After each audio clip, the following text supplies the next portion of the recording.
Hello everybody, welcome back to another review video. Hope you all are doing well today or night. So in the last in the last video, we finished chapter 4, which has got to be one of my favorite chapters I've read so far, for sure. We just got so much development out of Subaru, and it was so cool learning about his parents and seeing their interactions with each other. It was just amazing. I really enjoyed reading that chapter. Definitely one of my favorites. But yeah, we saw him say his goodbyes to his mother Nahoko, and then he went to school, and we met with Echidna. So I'm not sure if the trial's gonna end here. I mean, I assume it is, but I thought maybe we'd delve into school life, but it does not appear that way. Also, in the last part, we learned a very, very important fact, guys. Subaru sits in a desk way back, right by the window. So we learned that very important fact about him. And I'm not sure how he didn't know he was gonna become a protagonist of a story later on. I mean, it's pretty obvious stuff. You sit way back by the window, you know, it should be pretty clear. But maybe it's because he doesn't have like a crazy hairstyle that's like red, the color red, or something. Who knows? But also that's one of the reasons I really like reading these novels compared to the anime. We just learn these little details, small, doesn't even matter, really, but just little details like that are just so cool to learn, compared to watching the show where they may completely skip over something like that, which is understandable. It's not important at all, but just little things like that are just cool to see. But yeah, we'll be starting chapter 5 today. I assume this will be the end of the trial. We'll be getting back into the original world. I'm hoping we'll see what Emilia had to go through, if it's the same thing as Subaru facing her past. So I'm hoping we learn more about that. I'm sure we'll have a nice talk with Echidna about what he learned, and other than that, we'll go from there. So yeah, let's start this chapter, shall we? So chapter 5 is called The First Step Forward. So the white-haired girl remained seated in her chair in the middle of the classroom, as she gave a wry, charming smile. Receiving her gaze upon him, Subaru leaned his upper body into the corridor, checking until he reconfirmed there was no one else around. Then he turned back towards the classroom once more, scratching his head. First, there's something I want to tell you. You may speak it. I'm very interested in whatever you might be thinking. That school uniform really looks good on you. Of course, Subaru, of course. That's a great way to start the conversation. It's funny, he went from his first interaction with Echidna to being incredibly terrified, to not knowing what to do, to drinking her bodily fluids, and to throwing up, and just like, to this, hey, Echidna, you look very well in that, uniform, that skirt. It's just going from before to this. It's just funny how different it is. The witch's eyes had an inquisitive glint as Subaru pointed and conveyed his impression. For a moment, the witch blinked at that impression, and then she gave a burst of irrepressible laughter. Haha, thank you. That makes it well worth rummaging through your memories to reproduce it. These clothes are seared into your memories particularly strongly. Perhaps you're rather fond of them? The girl, Echidna, rose from her seat, grasping the hem of her skirt, as she twirled around on the spot. Aww. The sight of her white hair spraying down her back made her look like nothing more than an attractive teenage girl. She wore a gray skirt and a navy blue blazer.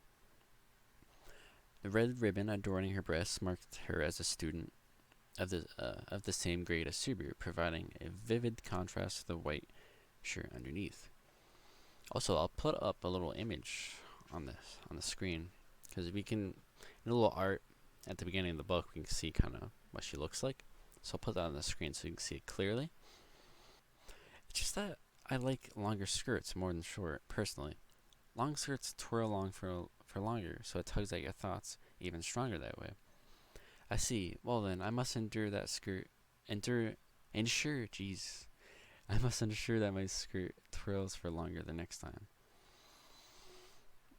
I don't think there's going to be a next time. I'm pretty sure Subaru hopes there won't be a next time as well. Not that there's going to be a next time. Yeah, exactly. Also, it's not as if I really like everyone wearing the outfit. Here, it's just what you have to wear. It's obligatory as a knight's dress uniform. Echidna giggled at him, looking like she only took his explanation half seriously. Humping through his nose at her, Subaru sat down in an empty chair in front of Echidna, turning to face her. I really thought you might be more surprised. Yeah, me too. You know, unless I'm curious, does he remember the first interaction with her? I'm assuming he does, if this was the first time he's seeing her, then he definitely have more of a reaction than this. So yeah, he's gotta remember his first interaction with her. There's no way he doesn't.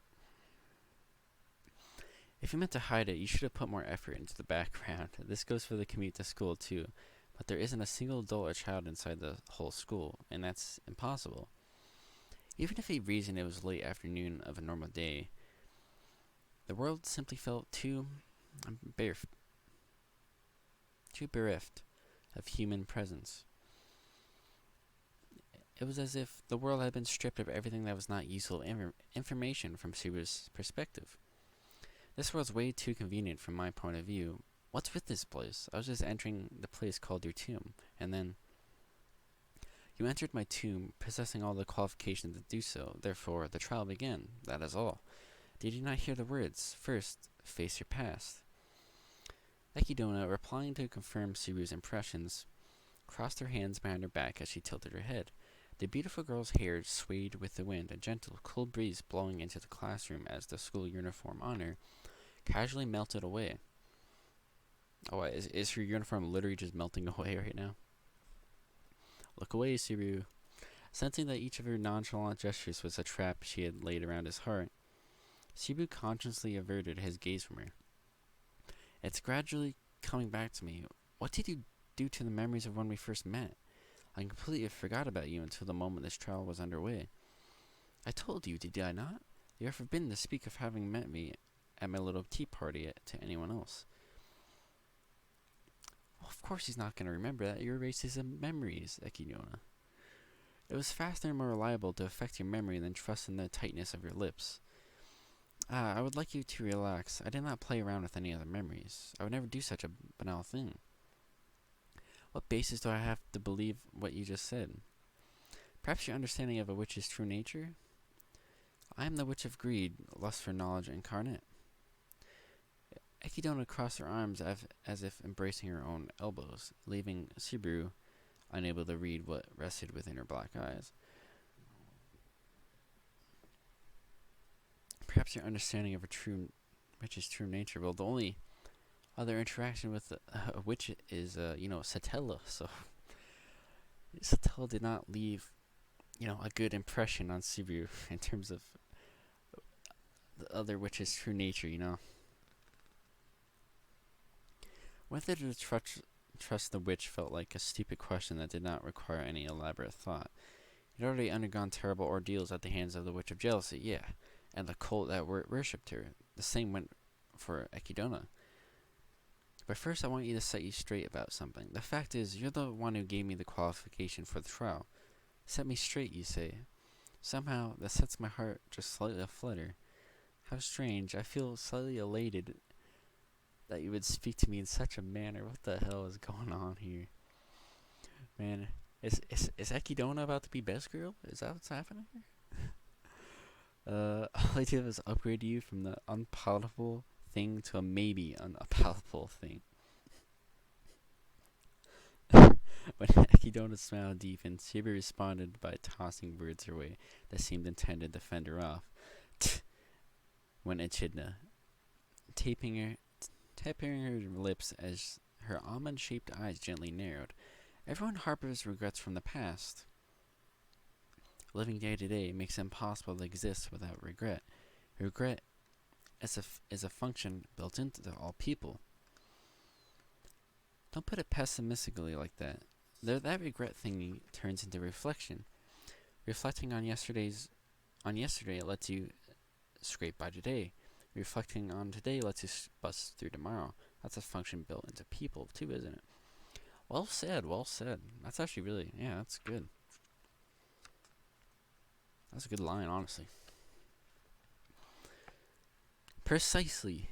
The air audibly leaped. This was caused by Echidna speaking in a strong voice, banging her hands together in a powerful clap. She drew close to the surprised Subaru, her face approaching so close that they could share breaths, opening her mouth as if to press him for more. Such a simple observation engenders what is, in the end, a minor difference, but which answer one chooses greatly affects whether one views the past optimistically or pessimistically. Most view the past pessimistically, repudiating the path that has led them to the present. And in that repudiation, they avert their eyes, never closing the lid upon what has happened. Again, well said. This is actually, I don't know. I like this conversation already. Your face is close. Such a thing cannot be helped. For the you of yesterday was infinitely ignorant compared to the you of today. The you of now is that as an absolute deficiency of knowledge compared to the you of tomorrow. And in the sum amount of knowledge and in the total number of memories, the past is inferior to the present, and the present is inferior to the future. That is a fact. Paying the overwhelmed Subaru no heed, Echidna spoke exceedingly passionately, punctuating her speech by strongly slamming both hands onto the desk. Damn, she is very passionate about this, yeah. Accordingly, when people face the past, they sift through hesitation, bewilderment, anguish, and sorrow, all in search for an answer. I shall affirm whatever answer they arrive as a result. I shall find no fault in any answer, for it is proof that you face your past, absorbing it and using it as your cornerstone as you overcome it. So that's the objective of this trial, huh? Mission accomplished, I guess. I'd say so, Subaru. You went through so much, man. So much development. Facing your own past can mean accepting or rejecting it. What is important is arriving at an answer. One cannot overcome the trial with fear, anger, or cowering. However, I extol those who have either accepted their past or made a clean break with it. For that, I shall offer as many opportunities as one might desire. That is this trial. Man, Echidna does not seem like a bad person, a bad witch. I'm really starting to like this character. She's very interesting. When Subaru took this as meaning he'd pass, Echidna made that powerful declaration, raising her clenched fist. Immediately afterward, Echidna audibly gasped as she came back to her senses, her cheeks reddening as she cleared her throat and said, I became a trifle too excited. I'm sorry for the unsightly display. I don't really mind. I did get to smell your breath a lot, but it smelled like citrus fruit. Okay, that's not bad then, I guess. More importantly, from what you're saying, I passed the conditions for clearing the trial, right? I believe you have displayed sufficient results for me to declare that this portion is finished. This portion? Is there more to this? Echidna touched the hand to her chest, her face full of satisfaction, like one savoring the aroma of luxuriant black tea. In regards to your trauma and your lingering feelings of guilt towards your past, you found an answer to both. This I wish to praise with thunderous applause. One portion. Wait, you saw me bawling my eyes out, didn't you? So saw we. Before I knew it, even my eyes were moist. Don't worry. I think most of us were in the same boat. Echidna. Our eyes were. Oh man, shut up! Don't tell a soul. It's embarrassing. Subaru couldn't keep his cool at her being a peeping Tom in regards to his farewell with his parents, both longing and regret bared. Her inquisitiveness that instant was was a slight against Subaru's family. But what a pity. It seems you already had your answer for facing your painful past. Eh? I welcome any answer, but it is my belief that an answer means more when one must take an excessive time to arrive at it. I was hoping that you would arrive at your answer as a result of racking your brain, but it would seem the trial unfortunately came too late for you to amuse me to the fullest. More's the pity. Echidna made a morose sigh. Nodding his brows at her words, Subaru slowly realized it for himself. If Echidna's desired outcome for his trial was for Subaru to face his past trauma in the form of both his parents, overcoming that past after much agony, he could only give his condolences. A girl told me, a totally helpless, no good guy, that I'm her hero. That's why I've accepted how much I've come up short. I don't need to face my past now to teach me that. So you resign yourself to it in a different manner. It is not at all amusing that this has gone contrary to my will. Should you meet that girl on the outside, I would like you to convey that a witch bears a grudge against her.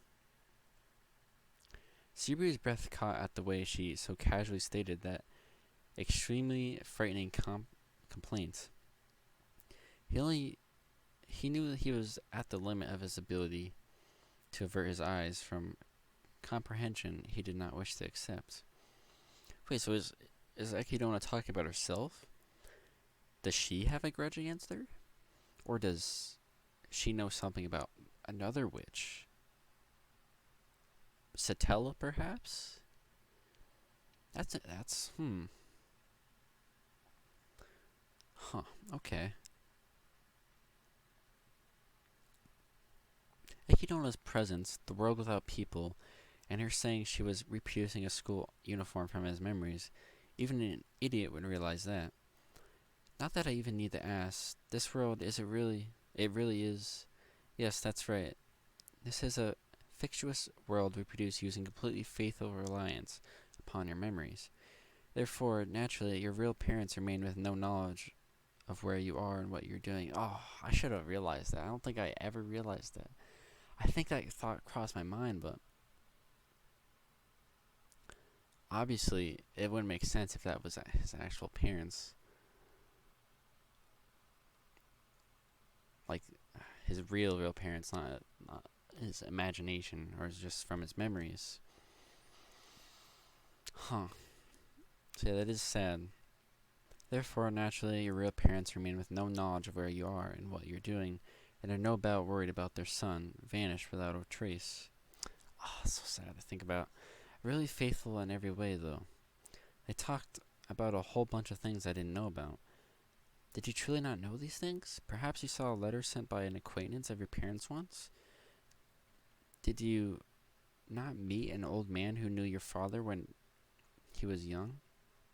Did you truly not suspect even once that this image of your father was at odds with what you believed? When Subaru seemed to cling to her, Echidna indulged them, pounding home point after point. You thought they didn't know, but in your heart, did you really want to conceal it? Can you truly say you didn't want a fictional father and an idealized mother to know all along, out of the self-serving desire to be loved in spite of them knowing? With Subaru cowed into silence, Echidna drew her face close to his, the tenor of her speech gradually diminishing to a whisper as if gained an ever more suspicious-sounding ring. Then, when she was close enough to breathe on him, she said, "That's a little too idealistic, a little too convenient. Do you not think so?" Echidna gracefully smiled at those soft, seemingly adored words dug deep into Subaru's heart. At odds with the age-appropriate appearance she had displayed to that moment, this was the malevolent smile of a witch. In the face of that captivating smile, infected with a witch's seductiveness, Subaru closed his eyes and, "Don't mock my parents out of some half-baked resentments, Echidna." "What?" "I gave my entire answer to them. Both my mom and my dad accepted it. I told them everything I hadn't said. and they said everything I wanted them to say. Hang in there. Come back soon. Subaru stood up, put his hands on the desk, and put his forehead to Echidna's. Subaru watched the witch's black eyes blink in surprise as he pounded his own chest. Those voices, those smiling faces, every last bit of what my imagination poured into them, they're not vases for you to pour your half-baked ideas into. Don't look down on them. Those are my parents. Damn, Subaru. Damn, do not back down. Oh. I told him everything I had to say. I'm not going to be led astray by words from someone like you. Turning her blade-like words back upon her, Subaru snorted and set his hips down on the chair once more. His breast crossing of his legs, rough nasal breathing, and hard glare made the witch look taken aback as she exhaled. Goodness, to not leave any room for doubts in the answer you have given. You truly know how to make a little witch cry. Sucks to be you. I really love Mom and Dad. He puffed out his chest as he asserted it, though he couldn't quantify just how long it had taken before he could do so. Echidna greeted Subaru's stance with a resigned shake of her head. In a true sense, this trial is over. Hope for great things for the next question. Okay, so the trial, it is over. Yeah, next question? The hell, the trial isn't just one thing? My, did I not tell you you were, when you first entered the tomb, first face or past? You should have paid more attention to the first part. Oh my goodness. Stop talking like a Japanese language teacher, and that deceptive face really annoys me. Subaru was shocked at a notification that it would be a longer fight as Echidna leaned an elbow against the desk, forming a mischievous smile. The condition for liberating the sanctuary is to pass the team's trial. 3 parts in total. Oh my god, I thought this was over. This is going for how long, man? Oh my goodness. I'm pleased that I was finally able to speak to you about this. My chest is aflutter that I've surprised you to quite this extent. Yeah, I've got a real lively look on my face, 'cause you didn't tell me about this back at the tea party, damn it. She'd no doubt been full of frustration concerning the uncooperative visitor arriving for tea with far too little information. Unlike the previous time, he had more he wanted to ask her about, but either way, you're not going to hand out cheat sheets on the contents of the trials or how to answer, are you? Of course not. Stealing my fun away from me after my death would simply be far too cruel. Don't talk about this like some geezer's fun. Yeesh. Wincing from the witchy reply, Subaru slowly rose his seat. There was no longer anything he wished to speak to Echidna about, nor was there any reason to stay in that place. That fictional world, for long, save the lingering attachment. He said his farewells to the regrets in his heart. That was enough. Hey, Echidna. What is it? I grudged the vendor, or perhaps you wished to punch me once? Certainly, you have the right to do that much. I know my amusement comes at your expense, but I am a woman. At least avoid the fee. Thank you. Subaru just thanked her. I gotta thank Echidna as well. Oh my god. Echidna's face froze when she heard those words. The sight of Echidna in shock, eyes wide open and taken aback, felt a little creepy to Subaru as he spoke. Even if it wasn't real, even if I didn't really say those things to the two of them, like you, I was able to say out loud what I really wanted to tell them. To put it bluntly, even if it's the result of your shitty curiosity, I was able to say goodbye to them. If nothing else, I'm grateful for that, so thank you.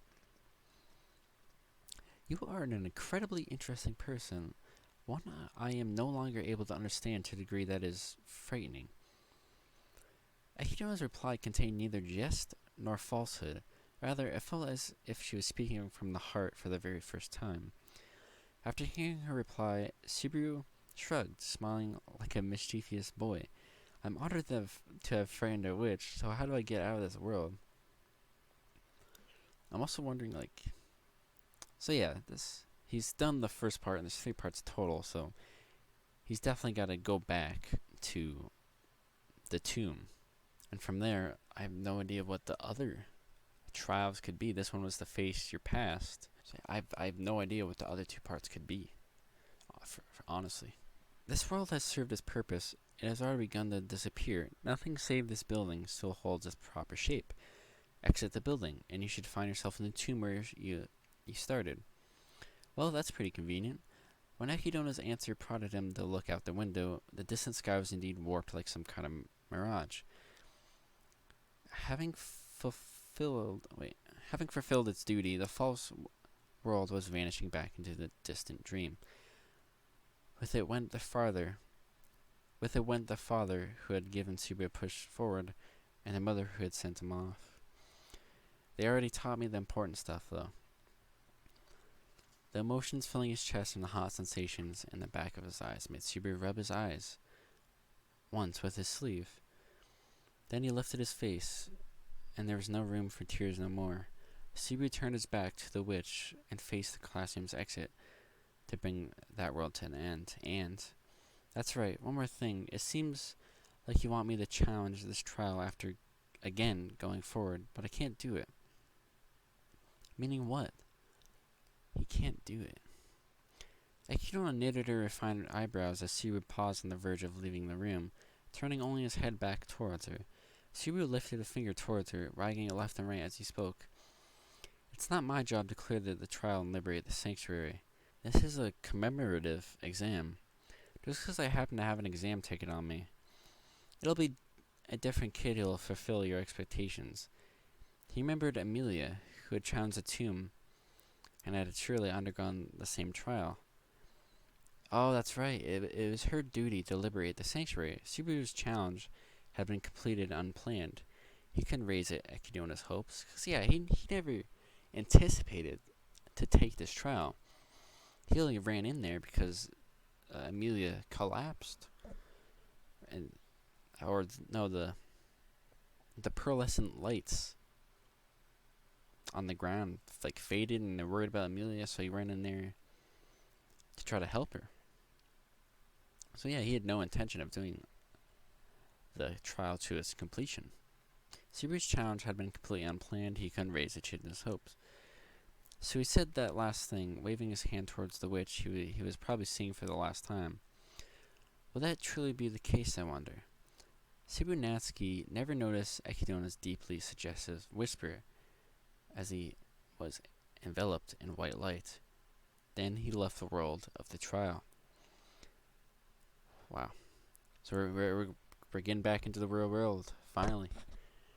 We're here. But yeah, that was a fun little interaction with Echidna. I enjoyed that. I'm really starting to like your character more now. Let's see what happens in the actual world now. The instant he awoke, the first thing Subaru felt was the bitter taste of sand and dust into his mouth. Blech. Some weird rocks in my mouth. Blech. Everything drool and something else shaped like a rock on the tip of his tongue. Subaru retched as he instantly sprang up. When he surveyed the area around his dirty body, he saw an empty room shrouded in thin darkness. So Emilia should be right by him, right? Because that's where he collapsed, right near Emilia, in the same position, I remember. The cold, chilly air and musty asked for descent. They reminded him that he was in the tomb. That's right, I completed it. Now that Subaru was awake, his mind finally caught up as he recalled all that had happened since he collapsed. He'd been pulled into the trial, had been reunited with his parents, spoke with them, then returned to reality. There didn't seem to be any gaps in his memory from start to finish. He remembered it all. Not like I can forget bawling my eyes out like that. I'm glad. Leaving his father and mother was a sad, nostalgic memory, but also the ritual that had hardened his resolve. Relieved he had not forgotten it, he clenched his teeth as he blatantly recalled why he had rushed into the tomb in the first place. The answer was sprawled on the floor right next to him. Yes, exactly. Emilia, kneeling. Subaru saw Emilia's lying on the cold floor beside him. Peering at her face, he confirmed she was breathing. He was initially relieved by that fact, but the pained look on her sleeping face stabbed into his chest. Oh no. What could be happening? Emilia was moaning with sweat on her brow as her face twisted in anguish and fear. Every so often, she shook her head in denial, as if she was desperately trying to run away from something. A past you don't want to look at. Something he has to face and deal with, huh? Subaru would know how much time had passed, but Emilia had entered the tomb long before him. As Subaru had come back first in spite of that meant she was having an exceptionally difficult time with the trial. Emilia moaned faintly, like she was begging for help, as if ready to break into tears at any moment. The sight of her like that made Subaru's breath catch. Wanting to somehow ease her suffering, he touched her cheek with his finger. That instant, Emilia! Man, I feel really bad for Emilia. Oh shit, what the hell? What's happening? Look at this. What is going on? Man. What is going on with Emilia? She must be facing something much more treacherous. Wow. Is she done, perhaps? No. Emilia's slender body set up fast, almost like she'd been zapped with a jolt of electricity. The dramatic reaction made Subaru reach out with his arms, hugging Emilia against his own chest. Then, when she shuddered like she was having spasms, he called out to her over and over. Emilia, get it together. Emilia, Emilia. What? Subaru? Yeah, right. That's right. You can tell it's me? I'm so glad. Subaru's arm had been wrapped around Emilia while he desperately cried out. After some time, the anguished expression on her face finally eased as she slowly opened her eyes. Oh, so maybe she actually is done with the trial now. Man, she was in such pain, it looked like. She seemed to be coming to her senses, letting Subaru breathe in relief after calling out her name since the episode started. Take it slow, don't panic. We're inside the tomb in the sanctuary. You came here to fulfill a very important duty, and sorry for taking so long. Remembering that he was embracing her, Subaru abandoned his explanation midway and pulled back from Emilia's body. When Emilia hazily turned her head towards him, Subaru scratched his cheek and tried to pick up where he left off. Emilia? That's right. I began the trial, and then Emilia's thoughts returned to the moment right before she lost consciousness, to the test, but her reaction had clearly been abnormal, and the sight of her set Subaru's heart deeply astir.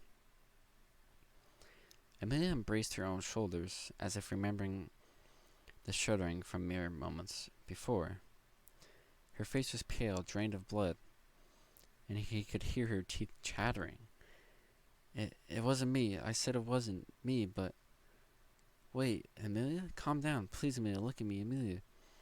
No, don't look at me like that. No, you're wrong. Don't blame me. Subaru's voice never registered as Emilia cowered on the spot, covering her face with palms in denial. Her tearful words turned into sobs, and her crystal clear voice was so full of grief that it pained his heart. Oh my God. When Emilia crumpled onto the floor, Subaru had no idea what had happened. It's alright, I'm here, you're not alone, it's okay. As Emilia shuddered in tears, Subaru tried his best to console her, to protect her, to care for her. He gathered her in her arms and gently stroked her back. During that time, Emilia continued to sob, seemingly unable to hear Subaru's voice. Save me, Dad, save me, Puck. It was not the man at her side consoling her, but the absent spirit whose name she continued to call. That's right, we still haven't seen Puck, at all. And she was saying Puck's name. And yeah, if you saw the OVA, Bonds of Ice, Emilia looked up as Puck as, her father figure. I'm pretty sure, if I remember correctly. But I'm wondering when her trial is taking place. I don't know if it's in the same timeline as the OVA, or is it after, before? Well, it must be after, at least, because she's talking about Puck. But yeah, I have to end it there, guys, unfortunately. But this was definitely a good little read. I really enjoyed that talk with Echidna at the beginning, and how Subaru like really stood up for himself and his parents. He was not gonna let him or her like insult her. I mean, not gonna let her insult his parents at all or demean them, even if they're just imaginary in that world. Just an image created by her. And also, I'm really starting to like Echidna as a character. I'm pretty sure I just called her Echidna like 10 seconds ago, but Echidna, I'm really starting to like Echidna. And I'm sure she'll have a lot more. I'm sure we'll be seeing a lot more of her later on, even past this book. I'm sure she'll have a good amount of relevance in the story later on. We learned that there's three parts to this trial. I didn't think that far ahead. I thought it was maybe a one and done type of deal, but there's three parts, and Subaru is intending to not take them. But Echidna says otherwise, which Subaru did not hear. So I'm sure Subaru will be taking these last two tests, I guess you can call them, which I have no idea what they could be about. I don't know if it could just be another thing in the past he has to conquer, or be something totally different. I seriously have no idea what they could be. And of course, we arrived at the original world, the fantasy world, and we see Emilia just suffering, which is probably incredibly hard for Subaru to see that. And as a reader, that is really sad. And we have no context really of what she's going through, other than her saying she's like just really scared of something. What's the last thing she said? It was about Puck. Oh, just yeah, save me, Puck. So yeah, I have no idea what could have happened. So obviously, how should I? How could I know? But I'm definitely interested, of course, in learning about what the hell is going on with her, what her trial is like, what she is facing. Because I really would love to learn more about her backstory. But yeah, other than those two things, the conversation with Echidna and returning back to the world and seeing Emilia, not too much happened. I wish I would be able to read more, but I have to get off, unfortunately, because it's getting so late. So I'm sorry if it's not really an entertaining watch along, because I'm not really sure what else to say. I still enjoyed it nonetheless, as always. But yeah, guys, thank you very much for watching. You've made this far. Always appreciate it. And I'll catch you guys in the next part. Hope you guys have a good rest of your night or day, wherever you are. I'm out.